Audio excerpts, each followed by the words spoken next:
মাধ্যমিক পরীক্ষা চলাকালীন অসুস্থ দুই ছাত্রী চিকিৎসাধীন অবস্থায় হাসপাতালে দিল তারা পরীক্ষা। আলিপুরদুয়ার জেলার কালচিনি ব্লকের ঘটনা। হাসপাতাল সূত্রের খবর, শুক্রবার পরীক্ষা চলাকালীন অসুস্থ হয়ে যায় কোয়েল সূত্রধর ও অঞ্জলি লোহার নামে ইউনিয়ন একাডেমি গার্লসের দুই ছাত্রী। দুজনেরই পরীক্ষা কেন্দ্র ছিল শঙ্কর নেপালি স্কুলে। খবর পেয়ে দুই ছাত্রীকে হাসপাতালে নিয়ে আসা হয়েছে এবং চিকিৎসাধীন অবস্থায় তারা হাসপাতালেই পরীক্ষা দেয় বলে হাসপাতাল সূত্রের খবর। মাধ্যমিক শুরুর পর এখনো পর্যন্ত 4 জন পরীক্ষার্থী অসুস্থ হয়ে হাসপাতালে এসেছে বলে সূত্রের খবর। এ বিষয়ে দায়িত্বপ্রাপ্ত চিকিৎসক অনুপম সরকার জানিয়েছেন, গতবারের তুলনায় এবছর মাধ্যমিক পরীক্ষা কেন্দ্রে পরীক্ষার্থীদের অসুস্থ হওয়ার সংখ্যা কিছুটা বৃদ্ধি পেয়েছে।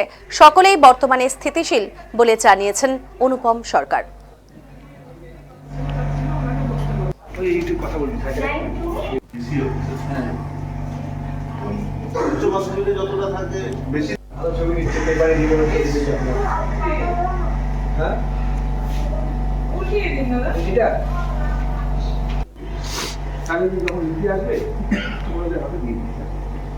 আগের দিন কি পরীক্ষা পর্যন্ত লাগেনি, ওইটা তো তখন করা হয়নি, তো মানে এটা একটা রুলস আছে, মানে আগের দিন যখন লিখে আসবে তোমাদের হাতে দিয়ে দিতে। আগের দিন কি পরীক্ষা পর্যন্ত লাগেনি, ওইটা তো তখন করা হয়নি, তো মানে এটা একটা রুলস আছে, মানে আগের দিন যখন লিখে আসবে তোমাদের হাতে দিয়ে দিতে। আগের দিন কি পরীক্ষা পর্যন্ত লাগেনি, ওইটা তো তখন করা হয়নি, তো মানে এটা একটা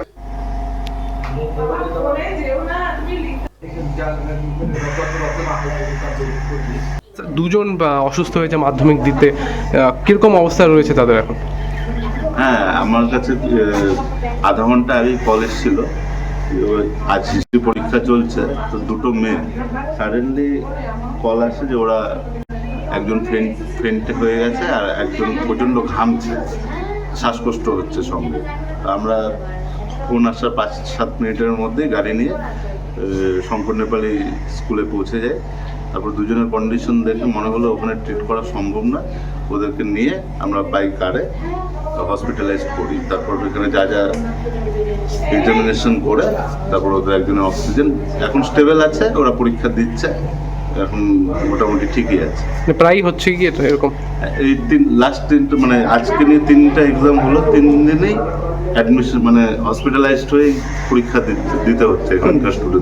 গতবারের থেকে এই সংখ্যাটা বেড়েছে এবছর? হ্যাঁ, এবছর মাধ্যমিকে আগের বার এতজন অসুস্থ হয়নি যতটা এবার হচ্ছে। হয়তো প্যানিক অ্যাটাক হচ্ছে বা তাদের প্রিপারেশনের কোনো খামতি আছে। আপনার নাম? ডক্টর অনুপম সরকার, স্কুল হেলথ এমও। দুজন জাল